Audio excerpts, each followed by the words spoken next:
Bueno, bienvenidos a este primer video del módulo Suicidio, el rostro de la violencia. Mi nombre es Óscar Esparza, soy profesor en la Universidad Autónoma de Ciudad Juárez, soy psicólogo de formación y de profesión y yo pertenezco al programa de psicología. Ahí pues me dedico a la docencia, a dar clases y también a la investigación.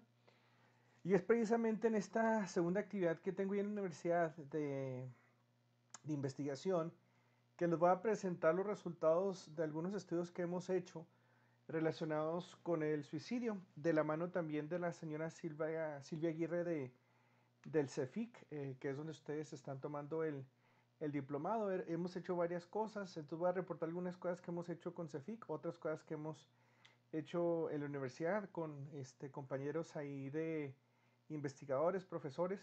Y pues bueno, vamos a empezar. El primer tema de este módulo vamos a llamarlo Introducción al suicidio y su relación con la violencia en Ciudad Juárez. Y el propósito de esta presentación pues es dar una introducción acerca de este tema. Entonces bueno, primero, cuando hablamos acerca de Ciudad Juárez en los últimos 10 años, 12 años tal vez, desde el 2008 empezó a vivir una serie de transformación, ya que empezó a incrementar los niveles de violencia a partir del 2008, a finales del 2008. Y estos niveles de violencia han sido o han alcanzado niveles que nunca antes habían alcanzado. O sea, en Juárez siempre ha habido violencia, siempre hemos tenido problemas, pero nunca como los que empezaron a partir del 2008. En el 2008 empezó la violencia, incrementó y así sucesivamente llegó a su punto máximo como podemos ver en el 2010 con el número de homicidios, haciendo la ciudad más violenta de todo el mundo. Y a partir de ahí pues han ido bajando los niveles. Sin embargo, seguimos teniendo índices altos de violencia, no como en aquel año, pero sí siguen estando un poco altos. Pero bueno, esta primer filmina nomás quiero mencionar que Juárez, si alcanzó niveles muy altos de violencia, no fue porque su gente se convirtió en gente mala. Vamos, si Juárez en algún momento llegó a ser la ciudad más violenta del mundo, 2010, no fue porque todos los habitantes se fueron haciendo malos y más malos, gente mala, gente negativa, gente violenta, y de repente empezaron a matarse unos a otros, o sea, ¿no? De hecho, la gente de Juárez se caracteriza por ser gente abierta, gente amigable, gente que puede convivir con cualquier otra gente, ¿no? Por algo dice Juan Gabriel en su canción, ¿no? A mí me gusta estar en la frontera porque la gente es más sencilla y más sincera, y básicamente esa es una de las descripciones que podemos hacer de la gente de Ciudad Juárez. Sin embargo, la violencia empezó debido a problemas entre grupos de narcotraficantes, carteles de narcotráfico que empezaron a pelearse esta plaza de Ciudad Juárez debido a su importancia en este proceso de trasladar las drogas de México hacia Estados Unidos, ¿no? Aquí tenemos pues los puentes internacionales a través de los cuales hemos escuchado que se usan. Entonces el grupo, el cartel de la línea con el cartel de Sinaloa, y empezaron a pelearse la plaza, y hay también otros grupos de narcotraficantes. Total de que toda esta violencia que hemos tenido ha sido debido a grupos criminales, específicamente a grupos de narcotraficantes.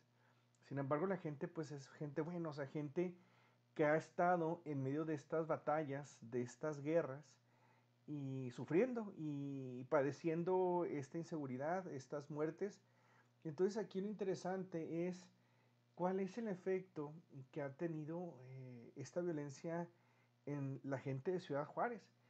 Y fíjese que hace 2 años, en el 2018, en octubre, se realizó el Congreso Mexicano de Psicología, que es uno de los principales congresos de psicología en cuanto a investigación a nivel nacional. Y vino gente de otras partes de la República, de varias partes de la República. Y hablando con varios de ellos, se fueron sorprendidos de la experiencia que tuvieron con la gente de Ciudad Juárez. El congreso fue ahí en la Universidad Autónoma de Ciudad Juárez, ahí en el ICSA, en el instituto que está cerca del Puente Libre. Y la gente se iba contenta y está muy alegre por la experiencia, los alumnos, la gente, cómo los trataban, cómo los orientaban, inclusive cuando salían a pasear a la ciudad, también la gente decían que era muy amable, muy abierta. Y una de las personas decía o hablaba de Juárez como el efecto Juárez. Y el efecto Juárez decía esta persona, esta doctora, que ella no conocía Juárez y cuando llegó pensaba que era una ciudad más chiquita. Pero cuando llegó dijo, no, pues es una ciudad muy grande, hay mucha gente, mucha construcción. Y la otra es que pensaron que la gente de Juárez pues iba a ser gente violenta, gente negativa, gente muy afectada, inclusive muy afectada por la violencia, pero dijeron que no, o sea, era gente amable, gente sincera, gente que les ayudaba en cualquier cosa. Entonces, bueno, esta Ciudad Juárez no es que la gente se haya hecho mala, sino que nos tocó la mala suerte y la desdicha de estar en medio de esta guerra de grupos criminales. Y cuando empezó todo esto, este fenómeno de la violencia, pues la gente no sabía qué era lo que iba a pasar, no sabía qué cosas iban a suceder, cuánto iba a durar. Entonces, bueno, aquí nomás me gusta a veces comentar este episodio de mi vida. El 21 de enero del 2008 apenas estaba empezando esto de la violencia. Me acuerdo que iba ahí por la Paseo Triunfo de la República, este, casi con esquina de Avenida del Charro. Y me acuerdo que estaba ahí, iba caminando, eran como las 9:30 de la noche de un lunes, el lunes 21 de enero. Y recuerdo que de repente iba caminando y escuché un sonido muy fuerte, como una explosión, ¡pum! Entonces dije, pues alguien se le ponchó la llanta. Entonces en eso volteo porque estaba un poquito retirado de mí el sonido. Y en eso escucho más detonaciones. ¡Pu, pu, pu, pu! Entonces ya me doy cuenta que es un carro, un automóvil que está balaceando a otro. Entonces en ese momento pues no sabía cómo reaccionar porque pues era algo nuevo para mí. Nunca había pasado este tipo de cosas. Nunca había escuchado yo que sucediera en una calle tan transitada como la Triunfo de la República y a una hora pues que no era tan tarde. Total de que yo me acuerdo que decía, bueno, ¿qué hago? Me voy a parar y me voy a esconder para que no me toquen los balazos. Y en eso dije, bueno, pero si me quedo aquí me van a tocar los balazos porque pues el carro no está bien blindado. Y me acuerdo que le empecé a acelerar. Cuando le empecé a acelerar, después dije, no, pero si le acelero, a lo mejor piensan que yo estoy ahí metido con la persona. Y entonces no sabía qué hacer, no sabía cómo reaccionar. Y en eso la idea que se me ocurrió es buscar una tienda de autoservicio, que ahí está la foto, un rapidito de VIP, y dije, voy a llegar, me voy a meter y ahí me voy a esconder. ¿Por qué? Porque no sabía si un carro iba a si el carro que había balaseado al otro iba a responder. No sabía si iba a llegar más gente, si iban a seguir balaseándose, no sabía si se si se iban a ir persiguiendo por las calles, o sea, era algo nuevo para mí, pues para mucha gente. Me acuerdo que ya me metí a esta tienda, me fui a una esquina donde no habían ventanas, o donde estaba alejado las ventanas, y ahí me esperé un rato, ya no sucedió nada, nomás esos pocos sonidos que escuché en menos de medio minuto, tal vez medio minuto, un minuto, y ya no se oyó nada. Al rato ya se escucharon las sirenas y yo ya proseguí en camino a una junta que tenía una reunión.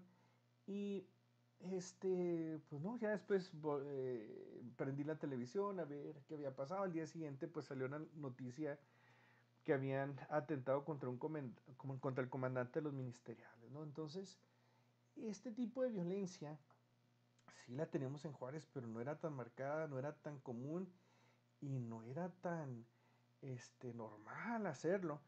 En el 2008 a finales empieza a incrementar. En el 2019 empieza e incrementa en todo su apogeo. Entonces, por ejemplo, aquí tenemos unas estadísticas de violencia de esos años. En el 2008 se registraron 1.587 ejecuciones o homicidios. En el 2009, donde empezó a crecer bastante, subió hasta 2.643. Esto es un aproximado porque diversas instancias y grupos reportan distintos números. Sin embargo, pues este es un aproximado, ¿no? En el 2010 se registraron 3.103 ejecuciones, o sea, homicidios. Esta es la cifra más alta. De hecho, aquí en el 2010 es cuando se reporta Juárez, o cuando se menciona que Juárez se convierte en la ciudad más violenta del mundo, más que Bagdad, más que Medellín en tiempos del cartel de Pablo Escobar. O sea, es una ciudad muy violenta en la que nos encontramos.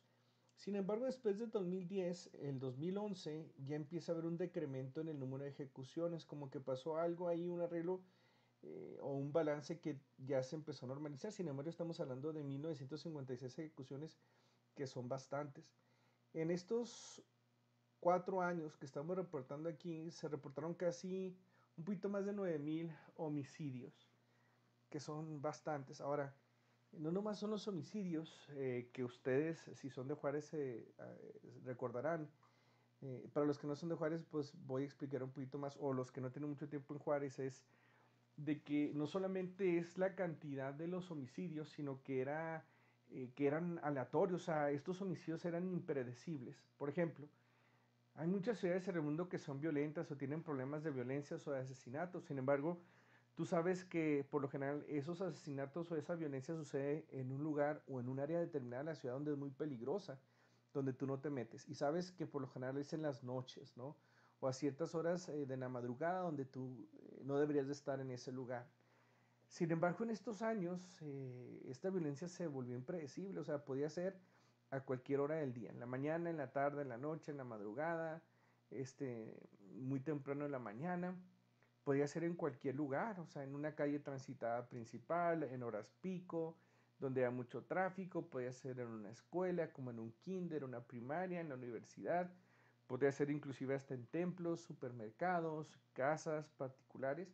Y eso era la violencia que tenemos aquí en Ciudad Juárez, estos tipos de homicidios impredecibles. Entonces esto le daba a las personas un sentimiento de inseguridad. Recuerden que en esos entonces fue cuando varios fraccionamientos o varias colonias empezaron a cerrar, empezaron a hacerlos privados para tener un control al acceso hacia las viviendas, porque tenía la gente miedo.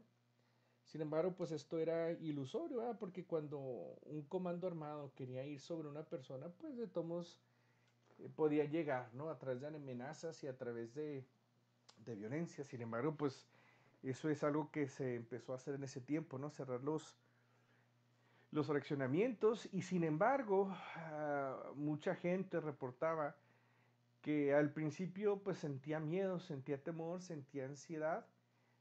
Sin embargo, pues tenía que seguir trabajando. A lo mejor en un principio pues buscaban no salir.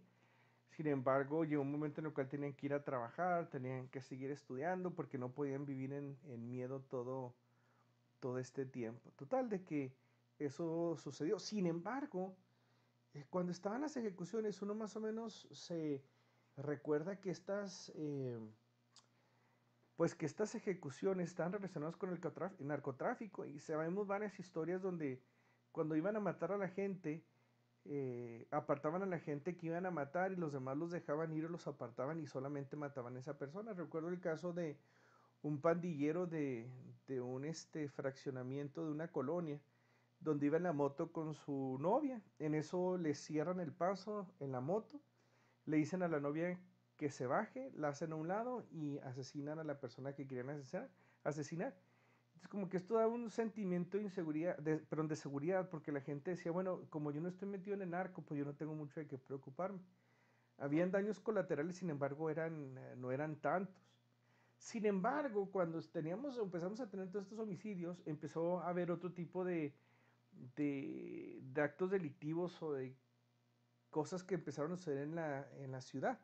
Entonces llegaron grupos que empezaban a extorsionar a negocios, llegaron grupos que empezaban a secuestrar negocios, a asaltar, grupos criminales haciendo carjackings, housejackings, total de que en Río Revuelto ganancia del pescador. ¿Por qué? Porque entonces como había mucha impunidad, mucho asesinato y no se responsabilizaba a nadie o no se encontraban culpables, pues había esta percepción de que Juárez es una tierra o era una tierra sin ley, donde podías hacer lo que tú quisieras y te podías salir con la tuya. Entonces empezó los secuestros, las extorsiones, housejackings, carjackings, básicamente que es asalto en la casa cuando la gente está dentro y carjacking es asalto en el carro cuando la gente va manejando, en algún alto, en algún semáforo.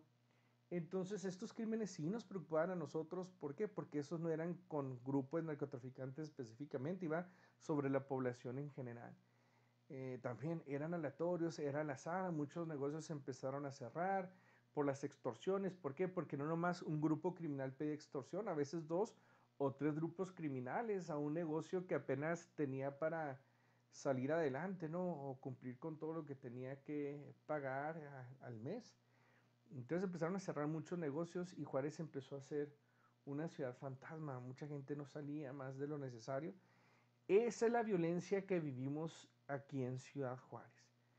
Entonces, ¿por qué les comento todo esto? Bueno, porque vamos a ver o vamos a analizar cuál es el impacto que tuvo esta violencia social en la gente que habita en Ciudad Juárez. O sea, gente buena, gente amigable, gente abierta. Pero después de tanta violencia, de estar en medio de toda esta guerra por tantos años, ¿cuáles pueden ser las secuelas psicológicas o qué podemos observar en esta ciudad? Y bueno, pues de eso se trata este tema. Sin embargo, aquí, antes de pasar pues ya a las estadísticas y hablar un poquito acerca de lo que hemos encontrado, recuerdo mucho en el 2008, cuando apenas empezaba la violencia en Ciudad Juárez y en otras partes de México. Fui a una cátedra, una reunión de psicólogos de varias universidades que pertenecen al consorcio de universidades mexicanas, que se llama, o sea, se abrevia como el CUMEX, Consorcio de Universidades Mexicanas. Y esta cátedra CUMEX de psicología fue en noviembre del 2008 en Monterrey, Nuevo León. Y en la cátedra por lo general son trabajos en equipo donde la gente trabaja con otros psicólogos acerca de proyectos que quieran colaborar. Pero yo recuerdo que ese entonces fue un doctor psicólogo de Colombia, el doctor Wilson López López de la Universidad Javeriana de Bogotá. Y él describía, porque él estuvo involucrado en este proceso de pacificación o de paz ahí en Colombia, con las FARC, con el narcotráfico, con el gobierno. Y pues nos hablaba de toda la experiencia que él había tenido y nos decía muchas cosas que sucedían en Colombia. Y una de las cosas que él nos dijo en el 2008, en noviembre, era lo siguiente. Dijo, aquí en México deben de tener mucho cuidado, porque una de las consecuencias de tanta violencia e impunidad que vivimos en Colombia, dice él, es que en Colombia se perdió el valor de la vida. Quiere decir, la vida ya no valía nada. Y nos ponía 2 ejemplos muy sencillos. Decía que en Colombia habían estos números telefónicos que les llamaban casas, o sea, números telefónicos a casas, donde tú marcabas, dabas el nombre de la persona que querías que asesinara. Vamos a decir, decías Juan Pérez, colgabas, volvías a hablar o comunicarte después de un tiempo y te decían, por Juan Pérez te cobramos tanto dinero por matarlo. Entre más importante fuera la persona, pues más dinero te cobraban, sin embargo, podías pagar tú y tú podías continuar con, podían asesinarlo. Dice, era muy común esto de las casas. Dice, ¿por qué? Porque en Colombia la vida ya no tenía valor, podías quitarla muy fácilmente porque no pasaba nada si tú quitabas la vida a alguien y de todo modo no te iban a agarrar. El segundo ejemplo que él nos daba, fíjense, es interesante, nos decía que en Colombia la gente que hacía carjacking, quiere decir la gente que robaba o asaltaba los carros cuando las personas iban manejando, dice, por ejemplo, llegaba la persona, le tocaba un semáforo en rojo y entonces llegaba la persona a robar el carro, sin embargo lo que hacían era mataban a la persona, bajaban el cadáver, lo tiraban a la calle y se llevaban el carro. Decía, en Colombia te quitaban la vida por robarte tu carro. Dice, ¿por qué? Porque no había este valor a la vida.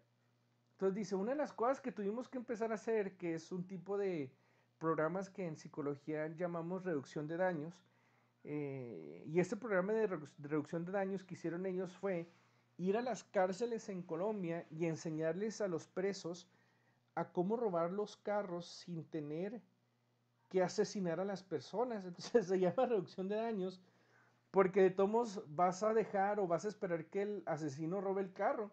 Sin embargo, la ventaja es que ahora lo va a robar sin que la persona le quiten la vida. Que eso es un avance a lo que estaban haciendo, que era quitar la vida a la persona por robarse un carro. Entonces decía, es que en Colombia no teníamos o se perdió ese valor a la vida. Dice, tengan cuidado en México porque puede pasar eso, que la vida pierda valor. Entonces, en estos últimos años en Ciudad Juárez hemos estado analizando cómo ha incrementado la intención o el deseo suicida inclusive el comportamiento, o sea, que la gente piense que quiere quitarse la vida y el que la gente haga eso precisamente, o sea, que quiera quitarse la vida, o que intente, perdón, quitarse la vida. Eso lo hemos visto no nomás de manera, eh, no lo hemos visto nomás de manera experiencial, ¿no? De que a veces la gente te habla porque en algún lugar alguien necesita problemas con intervención para gente que tiene intención suicida o deseo suicida, sino porque hemos hecho varios estudios y hemos visto que este deseo y este comportamiento suicida está bastante marcado en nuestra ciudad. Entonces, una de las cosas que nosotros pensamos y creemos es que estos índices del suicidio es un resultado de toda la violencia que hemos vivido aquí en Juárez y en el país, claro. Sin embargo, no nomás es la violencia, sino que es la impunidad. Porque en Juárez se percibe un ambiente donde es muy fácil matar o asesinar y que la gente se salga con la suya, o sea, como si la vida no tuviera valor. Y todavía en Ciudad Juárez podemos leer los periódicos casi diariamente, encontramos a gente que sigue siendo asesinada. Un asesinato, dos asesinatos, tres asesinatos por día más o menos en promedio son los que tenemos aquí en Ciudad Juárez y ya se nos hace tan común y ya sabemos que si lo leemos es muy probable que nunca vayan a encontrar a los culpables, salvo algunas excepciones. Pero entonces hay esa percepción en Ciudad Juárez donde es muy fácil quitar la vida y que no haya consecuencias, no haya secuelas. La gente sigue con su vida normal y con su ritmo de rutina, ¿no? Y entonces la gente que se deprime, la gente que está pasando por problemas, teniendo este sentimiento de sensación de que la vida tal vez no vale mucho, pues entre las opciones que piensa, después de que a lo mejor todas le fallan, pues es precisamente quitarse la vida. Y esto es lo que queremos analizar. Entonces vamos a analizar lo que viene siendo el comportamiento suicida, que lo vamos a estar viendo aquí en esta presentación, en una segunda presentación que vamos a tener, y también en alguna de las lecturas que les vamos a dejar en este diplomado. Y van a ver ustedes cómo la violencia es perdón, el suicidio, van a ver cómo el suicidio es una violencia hacia uno mismo. Entonces, porque básicamente estás atentando tú mismo contra tu vida. Bueno, entonces, bueno, vamos a continuar. Bueno, entonces vamos a ver qué es lo que nos dice la ciencia en otros estudios que se han hecho en el mundo. Entonces miren, aquí vamos a empezar con un estudio que se hizo en Bélgica. Este estudio fue publicado en el 2002 y el autor principal es Vermeyden y colegas. Y ellos analizan una muestra de 1634 estudiantes de Bélgica entre los 12 y 18 años. Ahí viene la media de edad, el promedio de edad que es de 14.9 años. Desviación estándar es de 1.9. El 43% de la muestra eran mujeres. El otro 57% obvio es hombres, ¿no? Y ellos evaluaron si esta muestra, estos estudiantes habían estado expuestos a la violencia en la comunidad. A propósito de esto que decía el doctor Wilson López López, ¿no? O sea, aquellos que habían sido expuestos de manera moderada o severa a la violencia en la comunidad y cómo afecta eso en ideación suicida o al hacerse daño a sí mismo. Entonces, por ejemplo, ellos analizaron cuáles de los estudiantes habían sido expuestos a violencia moderada. ¿Qué es violencia moderada? Bueno, aquí está, ¿no? Ser perseguido por pandillas, ser golpeado, amenazas de daño físico, ser atacado o apuñalado con navajas. La gente que estuvo expuesta a este tipo de violencias pues se consideró como moderada. Y violencia severa son todas aquellas personas que reportaron haber sido heridas seriamente, que les habían disparado o que les habían herido con alguna pistola. Esto es violencia severa. Y esto es el resultado que ellos encontraron. En aquellas personas que reportaron violencia moderada, reportaron en cuanto a ideación suicida 2.3 veces más la ideación de querer quitarse la vida que aquellos que no reportaron ninguna exposición a la violencia en la comunidad. O sea, quiere decir que por cada una persona que no había pasado o sufrido ningún tipo de violencia en la comunidad, por cada una persona que no había experimentado violencia, 2.33 personas que habían experimentado violencia moderada consideraron ideación suicida. O sea, estamos hablando como un 133% más, ¿no? De los que nunca sufrieron ningún tipo de violencia. También aquí vemos que aquellos que también reportaron violencia moderada o haberla sufrido, reportaron 3.6 de veces más probable de dañarse a sí mismo que aquellos que no habían experimentado ningún tipo de violencia en la comunidad. O sea, quiere decir que por cada persona que no experimentó ningún tipo de violencia en la comunidad, por esa una persona, 3.63 personas de gentes que estuvieron expuestas a violencia moderada reportó dañarse a sí misma. También aquellos que habían reportado haber experimentado violencia o haber sido expuestos a una violencia severa de la comunidad o en la comunidad, la ideación suicida que ellos reportaron era 3.15 veces más probable que alguien que no había sido expuesto a esta violencia severa. O sea, eran 3.15 de veces más probable que reportaron ideación suicida. Y dañarse a sí mismo, los que habían experimentado esta violencia severa reportaban 6.16 veces más probable de que se dañaran a sí mismo que alguien que nos haya dañado. Entonces aquí vemos que uno de los resultados es precisamente que el haber sido expuesto a una violencia o violencia en la comunidad incrementa la probabilidad de que la gente tenga más ideación suicida o de quererse o dañarse a sí mismo. El próximo estudio es un estudio interesante. A diferencia del anterior, este estudio es un metaanálisis. Y déjeme le explico, un estudio de metaanálisis es un estudio donde el autor o los autores del metaanálisis revisan todos los estudios que han sido publicados y los que están por publicarse y a lo mejor los que no se han publicado. En un metaanálisis los autores buscan todos los posibles estudios de un tema y los resumen de manera cuantitativa para saber cuál es el efecto promedio de eso que se quiere estudiar. Entonces, por ejemplo, aquí vamos a explicarlo. Este metaanálisis se tituló Exposición a la violencia y riesgo suicida en jóvenes y adultos jóvenes. Los autores fueron Castelví, bueno, Castelví fue el autor principal y colegas. Este estudio fue publicado en el 2016. Y analizaron un total de 23.682 artículos en relación a este tema. Sin embargo, pues no todos tenían la rigurosidad científica o no todos eran estudios a lo mejor con números cuantitativos.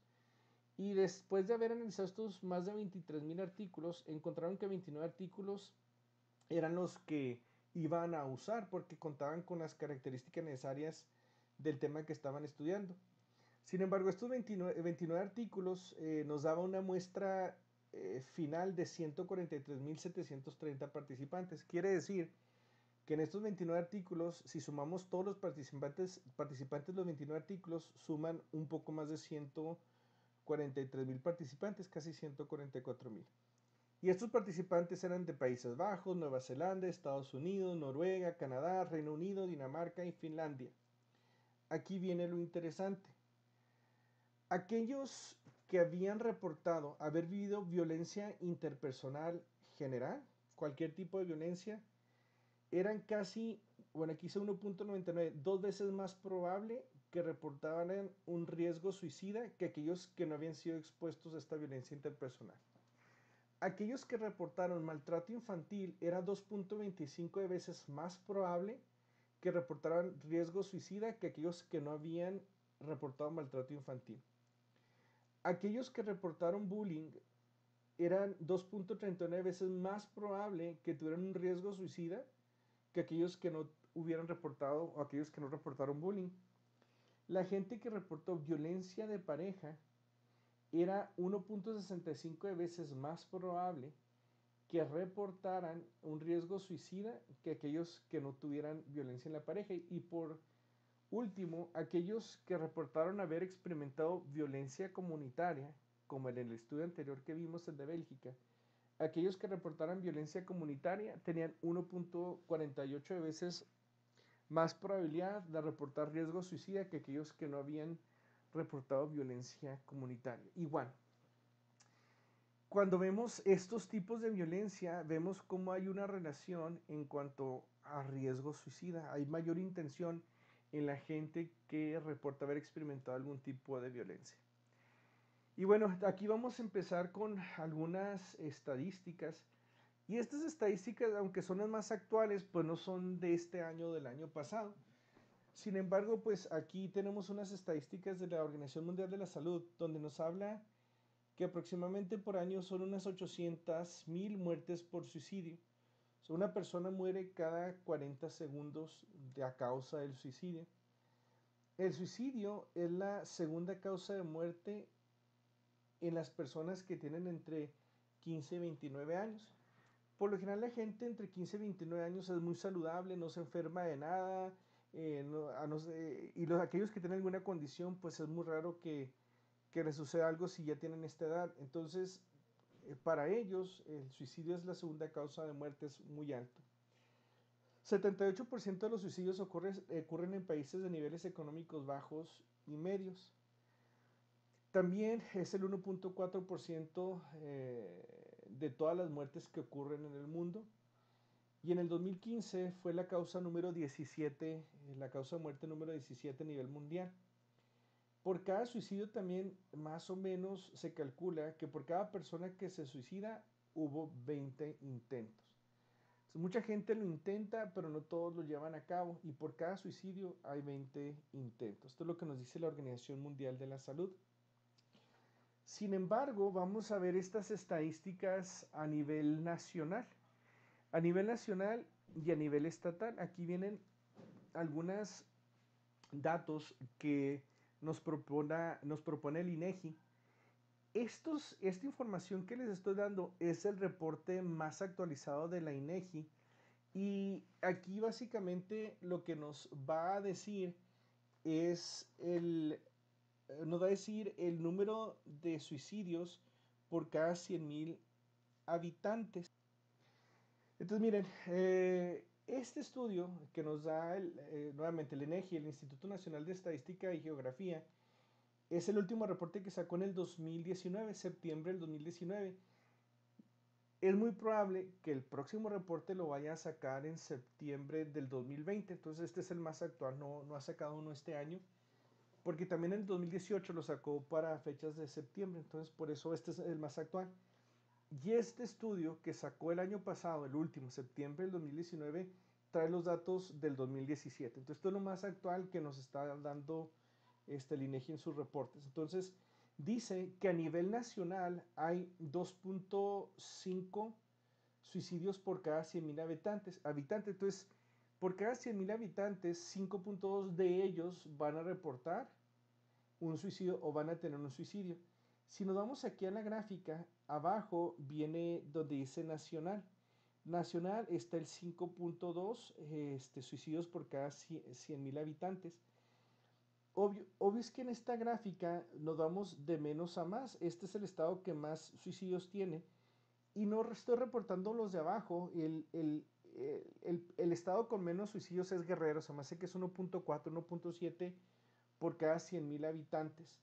Y ahorita vamos a ver aquí en el estado de Chihuahua. Sin embargo, de estos 5.2 suicidios por cada 100,000 habitantes en todo México, fíjense bien, las mujeres en este último análisis, la estadística es 1.9 suicidios por cada 100,000 mujeres.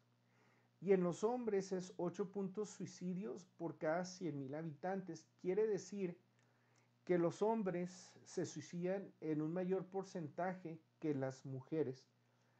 Y pues hay varias razones que se explican, aunque las mujeres son quienes más lo intentan, los hombres son quienes más se suicidan y una de las explicaciones es que los hombres cuando intentan suicidarse, por lo general lo hacen con medios más efectivos como ahorcamiento o como el dispararse en la cabeza. A diferencia de la mujer que cuando lo intenta lo puede hacer cortándose las muñecas o puede ser también a través de ingerir pastillas, ¿no? Toda una botella de pastillas.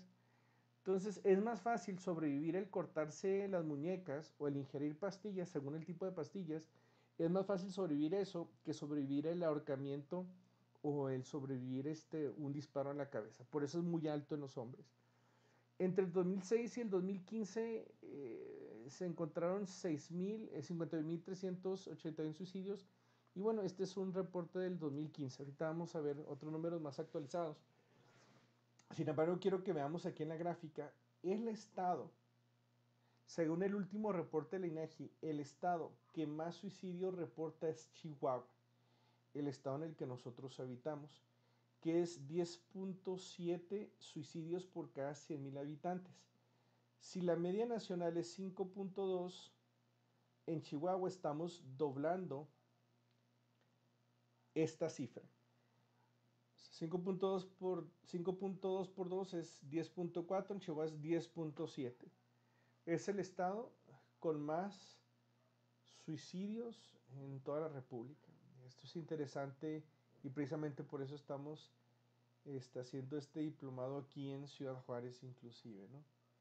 Entonces, bueno, aquí cuando vemos los estadísticos de suicidio en el país, pues vamos a ver cómo en el 2010 eran 4.3 suicidios por cada 100.000 habitantes.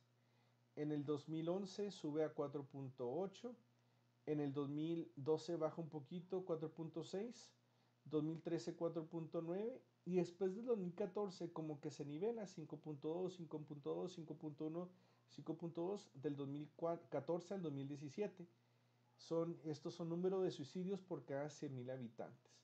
Sin embargo, aunque a partir del 2014 se ha estabilizado en el país, el ver que Chihuahua tenga el 10.7, o sea, eso es algo que tenemos que tener en consideración. Cuando vemos la razón por las cuales, o el método que se seleccionan para el suicidio, pues aquí vemos, ¿no? O sea, estos no son intentos, estos son los que se suicidaron y estas son las causas. La principal es ahorcamiento, estrangulamiento, sofocación. En el total, el 80.3% de los homicidios ocurren así. En los hombres es el 81.8% y en las mujeres 74.4%. Aunque es más alto en los hombres, pues de las mujeres es el más alto también este de ahorcamiento, ¿no? De ahí en las mujeres sigue envenenamiento por plaguicidas, que es el 6. No es cierto. Pero en ese envenenamiento con sustancias nocivas y otros químicos 6.3, seguido por envenenamiento por plaguicidas. En los hombres después del ahorcamiento sigue el disparo de arma y después sigue envenenamiento por plaguicida. Nomás para que tengamos una idea y ustedes pueden ver el resto de los porcentajes. Y cuando nos vamos al total del número de suicidios, aquí los vemos, ¿no? En México, en el 2010, 5.012 suicidios para el país. En el 2018, 6.808. En el estado de Chihuahua, del 2010 es 234 y 2018, de hecho, esta es una estadística actual que puede rescatar el INEGI, es 365. Baja del 405 del 2017, entonces el nuevo reporte puede que Chihuahua no salga tan alto, sin embargo pues sigue estando alto y es mucho más alto que el número que tenemos en el 2010. Entonces bueno, están esos números para que usted los pueda más o menos ver. Este es el año. Entonces por ejemplo 2010 en México fueron 5.012 suicidios y en Chihuahua fueron 234, en Chihuahua estado. Entonces, más o menos para que sepa cómo se interpreta la tabla.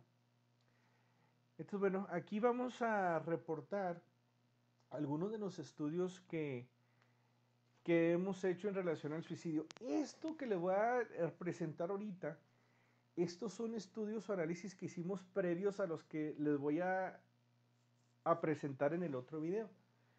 Los análisis que les voy a presentar en el otro video ya son con temas relacionados con el suicidio. O sea, ya preguntamos directamente si la persona ha intentado suicidarse o no, o quitarse la vida o no, si ha pensado en querer quitarse la vida o no. Aquí esto que estamos reportando es cuando empezamos a ver que el suicidio era un problema que estaba reportándose, estaba viéndose en la ciudad, en los medios de comunicación y personalmente cuando nos buscaban a nosotros, ya sea en el CEFICO, en la UACJ para atender este tipo de casos o de personas. Entonces esta tabla que usted está viendo aquí es el análisis de varios estudios que hicimos. Entonces mire, Aquí vemos la fecha, ¿no? Este estudio se hizo en agosto del 2012 y toda esta columna es de ese estudio. Tenemos otro estudio que estamos reportando del agosto del 2013 y esto es, pues, los datos de ese estudio. Enero de 2014, aquí tenemos también todos los datos de ese estudio, agosto de 2014, enero de 2015, enero de 2016, agosto de 2016. Ya en el 2017 tenemos datos más exactos del suicidio, sin embargo aquí trabajamos con base de datos que ya teníamos. En estos estudios que tenemos aquí, que son 7, en los 7 preguntamos lo siguiente. ¿Se le han ocurrido pensamientos de que sería mejor estar muerto o de que sería daño de alguna manera? Aquí preguntamos si la persona tiene ideación suicida, o sea, ideas de querer quitarse la vida, de suicidarse, o si se haría daño de alguna manera. Entonces, nomás aquí quiero que vean, por ejemplo, en agosto del 2012, la muestra que tuvimos era general, de 205 personas. N es el tamaño de la muestra, 205 personas. 58% mujeres, 48.3% casados, 40% solteros. Aquí nomás dejamos el porcentaje de mujeres, 58%, porque asumimos que el resto, 42%, pues son los hombres, ¿no? Y aquí viene la media de edad, quiere decir el promedio de edad. Esta muestra de 205 personas, el promedio de edad es de 34 años. Entonces aquí, cuando les preguntamos si se les ha ocurrido pensamientos de que sería mejor estar muerto, de que sería daño de alguna manera, el 82% de la muestra reportó que nunca ha tenido este pensamiento en las últimas 2 semanas. Se fija que aquí preguntamos en las últimas 2 semanas.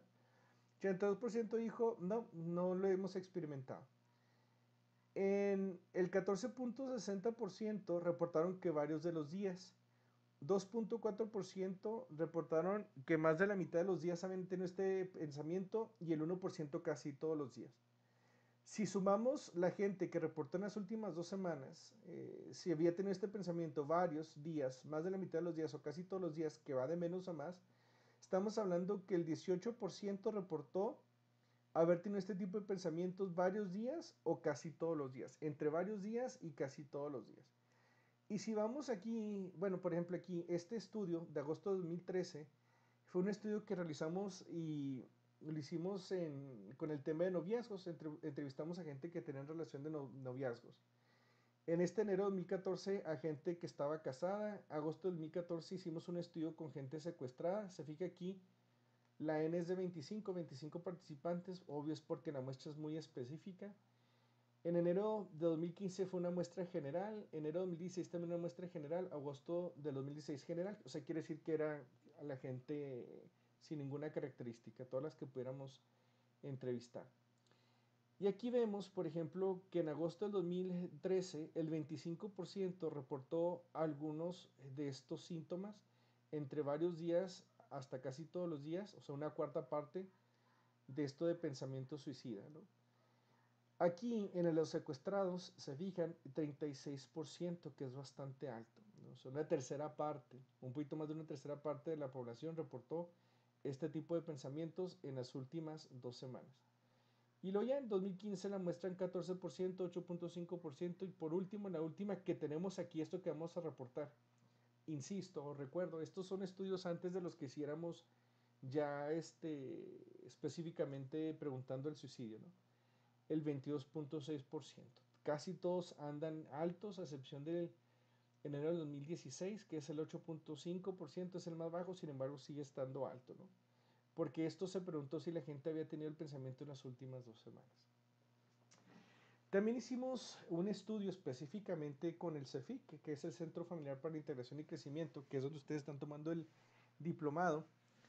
Y en sus talleres de regeneración emocional tuvieron una muestra de 350 personas. En estos talleres acudieron gente entre 19 y 72 años. El porcentaje de mujeres fue 57%, el resto el 43% hombres. Fíjense en lo que encontramos. Esto fue en un estudio del 2015. El 29% reportó haber pensado en quitarse la vida, casi una tercera parte. Y el 15% reportó haber intentado por lo menos una vez.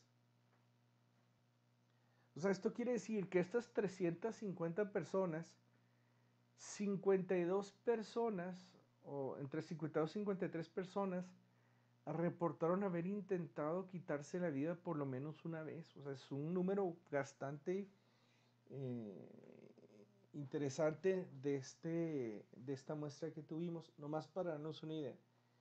Cuando la señora Silvia Aguirre empezó con este tipo de análisis, y además de todo lo que nos decían, pues es cuando empezamos a preocuparnos, ¿no? Y a querer adentrarnos más en este tema, ¿no? Precisamente estos fueron uno de los primeros estudios que hicimos. Después hicimos otra encuesta, o evaluamos suicidio en otra muestra distinta. Este fue al siguiente año, en el 2016, en una muestra de 183 participantes. La mayoría eran mujeres, en las 2/3 partes, 67.76% eran mujeres, el resto eran hombres, y el rango de edad era entre 18 y 75 años. Aquí encontramos varios porcentajes interesantes que los queremos reportar o queremos enseñárselos. Entonces, por ejemplo, el 28.5% de esta muestra sabe si alguien de su familia ha intentado suicidarse alguna vez. O sea, lo ha intentado. Un poquito más de una cuarta parte. El 52.88% conoce a alguien que haya intentado quitarse la vida. Un poquito más de la mitad de los que preguntamos. El 13.94% se ha sentido alguna vez tan enfadado que habría sido capaz de matar a alguien. Igual, es una cifra considerable, ¿no? 13.94. El 30% ha pensado alguna vez en suicidarse, el 30.24%. Aquí es importante mencionar, que a lo mejor lo van a ver en otros módulos, que una cosa es la ideación suicida, otra cosa es el intento suicida. Mucha gente tiene ideación suicida, quiere decir que piensan que quiere quitarse la vida. Sin embargo, no todos los que reportan haber tenido ideación suicida, o sea, pensamientos de querer quitarse la vida, no todos los que lo tienen terminan quitándose la vida. O sea, no todos los que lo piensan lo terminan haciendo. De hecho, es un porcentaje no muy grande, es un porcentaje pequeño en cuanto a la población, ¿no? El 19.42% le ha comentado a alguien en alguna ocasión que quería suicidarse, casi el 20%, una quinta parte. Y por último, el 10.63% ha intentado alguna vez quitarse la vida. Que básicamente aquí vendrían siendo casi 20 personas de esta muestra reportó haber intentado reportó haber intentado alguna vez quitarse la vida. Igual, estamos hablando de cifras pues no minúsculas, son bastante llamativas y son bastante fuertes. Después, en el 2016, en el segundo semestre o a mitad del año, realizamos un foro de prevención del suicidio. Aquí también fue el CEFIC, donde también un servidor estuvo ahí a cargo de alguna de las presentaciones en este foro. Y evaluamos también esto de intención y deseo suicida. Fíjense bien, aquí tuvimos una participación muy interesante. 458 participantes, 56% mujeres, el resto fueron hombres y la media de edad fue de 27.8 años, es el promedio de edad. Una cuarta parte, el 25%, pensaron alguna vez en suicidarse, en querer quitarse la vida. O sea, una cuarta parte de esta muestra reportó haber pensado alguna vez en suicidarse. O sea, más de 100 personas, estamos diciendo estas 458. Y el 9% han intentado alguna vez en quitarse la vida. Estamos hablando casi del 10%, estamos hablando de que unas 45 personas de estas 458 han intentado alguna vez o intentaron alguna vez quitarse la vida, nuevamente. O sea, es un porcentaje alto, donde la gente está reportando este tipo de comportamientos, ¿no? Este tipo de pensamientos que los tenemos que identificar para poder hacer algo al respecto.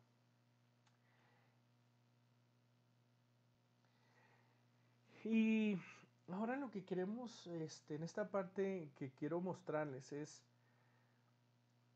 ya ven que les mostré una gráfica donde venían estudios del 2012, 2013, así hasta el 2015, se me hace 16. Y esta pregunta donde le preguntamos a la gente si había pensado en querer quitarse la vida o en hacerse daño, la correlacionamos o vimos si se relacionaba con algún tipo de variables en psicología.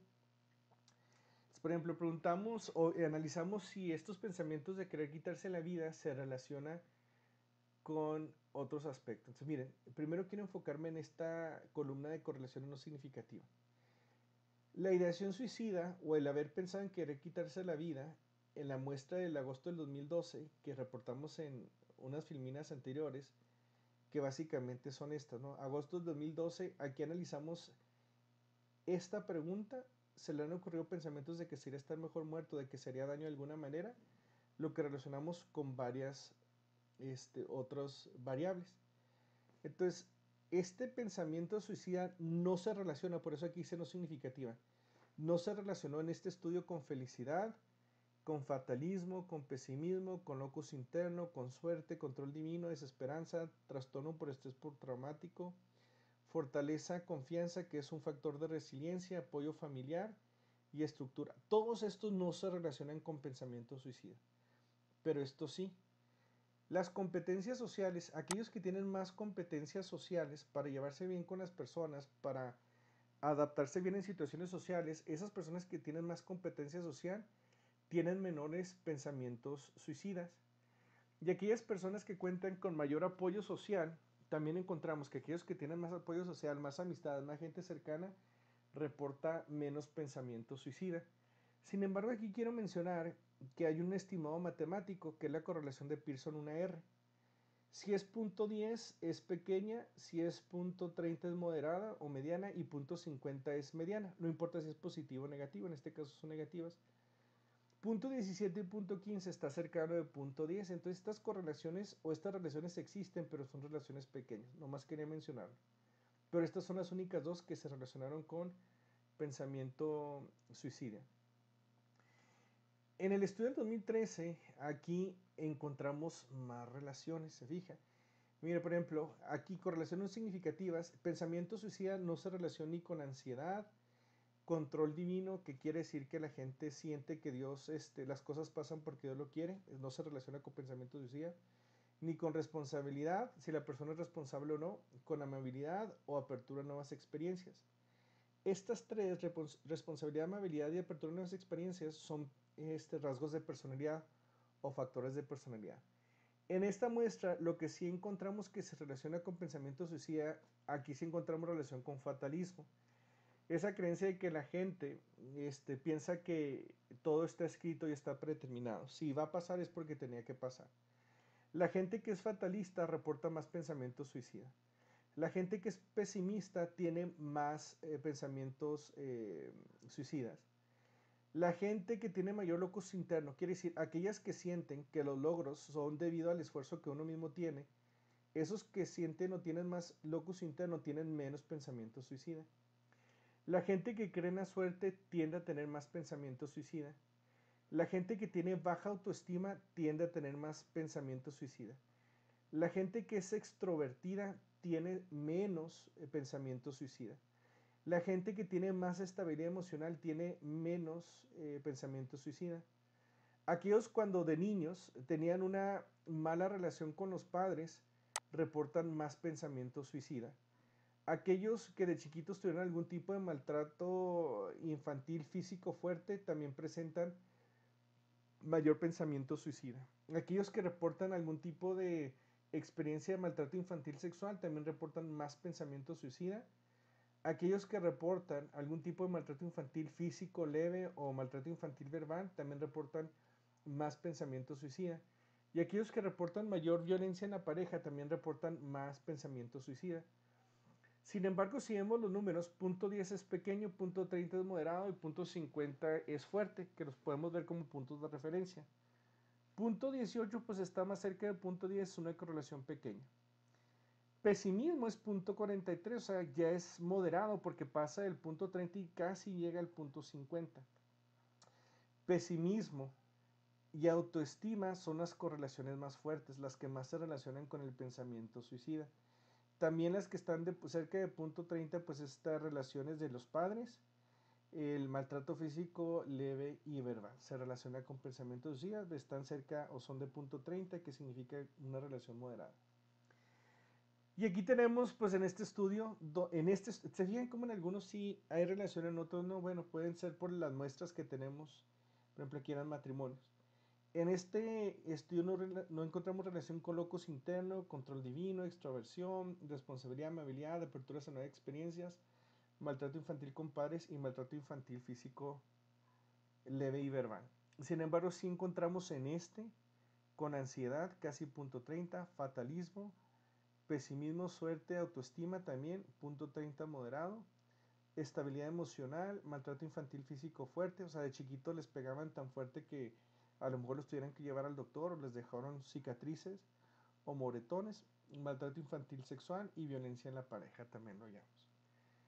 En los otros estudios o en el de secuestrados, no hay relación entre pensamiento intención suicida, no hay pensamiento suicida, no se relaciona con fatalismo, pesimismo, locus interno, suerte, control divino. Pero fíjense bien, todas estas correlaciones, se fijan, todas son .50 o mayor, o sea, todas son fuertes. En gente que fue secuestrada, aquellos que reportaban más ansiedad reportaban más pensamientos suicidas. Los que tenían más ansiedad fisiológica, quiere decir ansiedad reflejada en el cuerpo, reportaban más pensamientos suicidas. Aquellos que tenían más síntomas de estrés postraumático reportaban más intenciones suicidas. Aquellos que reportaban más pensamientos paranoides, sensaciones que lo estaban vigilando, que lo estaban persiguiendo, que le tenían miedo al ambiente porque pensaban que algo les iba a suceder, también se relacionaba con más pensamientos suicidas. Aquellos que tenían una mejor calidad de vida reportaban menos pensamientos suicidas, y aquellos que reportaron una mejor calidad de vida psicológica también reportaron una menores pensamientos suicidas. Entonces, bueno, esta es la tabla para que más o menos demos una idea. En este estudio fue de enero del 2015, también una muestra general, y aquí encontramos relación con gratitud, o sea, aquellos que reportaban más gratitud tenían menos pensamientos suicidas, aquellos que reportaron más pesimismo tenían más pensamientos suicidas, aquellos que tenían más locus internos, o sea, las cosas suceden por mi esfuerzo, reportaban menos intención suicida o ideación suicida. Los que reportaban más fortaleza y confianza tenían menos pensamientos suicidas. Los que reportaban mayor competencias sociales reportaban menos pensamientos suicidas. Aquellos que reportaron más apoyo social también reportaban menos pensamientos suicidas. Aquellos que reportaron más ansiedad reportaban más pensamientos suicidas. Aquellos que reportan más calidad de vida general y psicológica reportan menos pensamientos de suicidas. Los que reportaban más pensamientos paranoides, que algo les iba a pasar, o más síntomas de estrés postraumático, también reportaban más pensamientos suicidas. Igual, aquí vemos varias variables que se relacionan con pensamientos suicidas, sin embargo, no más una pasa del punto 30, calidad de vida psicológica y tal vez pensamientos paranoides. Los demás pues son un poco más bajos. Aquí no encontramos relaciones entre pensamientos paranoides y fatalismo, suerte, control divino, apoyo social y estructura. Esta del 2016 no encontramos ninguna correlación entre pensamientos suicidas con estas variables, porque fueron pocas variables que medimos, ni con ansiedad, ni con estrés postraumático, calidad de vida, ni gratitud, ¿no? Entonces es interesante cómo no en todos los estudios encontramos las correlaciones, pero es interesante como en todos los que hemos visto, algunas se van repitiendo, como la ansiedad tal vez, o pensamientos paranoides, o estrés postraumático, maltrato infantil. Entonces, más o menos para darnos una idea. Por último, tenemos este estudio. Aquí también vemos que no se relaciona con exposición a la violencia o exposición a la violencia a alguien cercano, o sea, no se relaciona con pensamiento suicida. Pero sí se relaciona la ansiedad, entre más ansiedad, más pensamiento suicida, entre más pensamientos paranoides, más pensamiento suicida, entre más agresividad, más pensamiento suicida, y entre más estrés, más pensamiento suicida.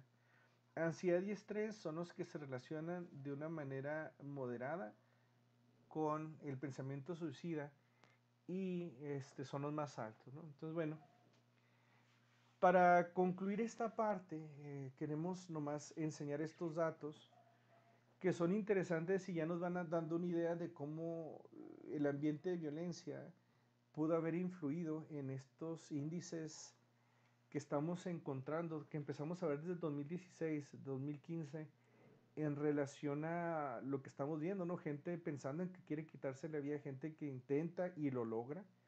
Porque también si vemos noticias o notas periodísticas en estos años, vemos cómo se incrementan, ¿no?, los reportes de gente que lo intenta. De hecho, aquí en Ciudad Juárez, cuando terminaron de construir un puente, se me hace que es el de, el del eje vial, la gente empezó a tomarlo como un lugar donde iba a querer aventarse por el puente, hasta que hubo un tiempo en el cual tuvieron que tener una patrulla vigilando constantemente para que la gente no se quisiera quitar la vida, ¿no? Entonces, pues básicamente esta es una idea más o menos para que ustedes vean qué es lo que hemos encontrado. Y pues al ver estos números, al ver todos estos resultados y esto que hemos mencionado, pues llevarlos a la reflexión acerca de cómo podemos analizar este constructo o esta variable de ideación suicida o pensamiento suicida y intento suicida en, en Ciudad Juárez.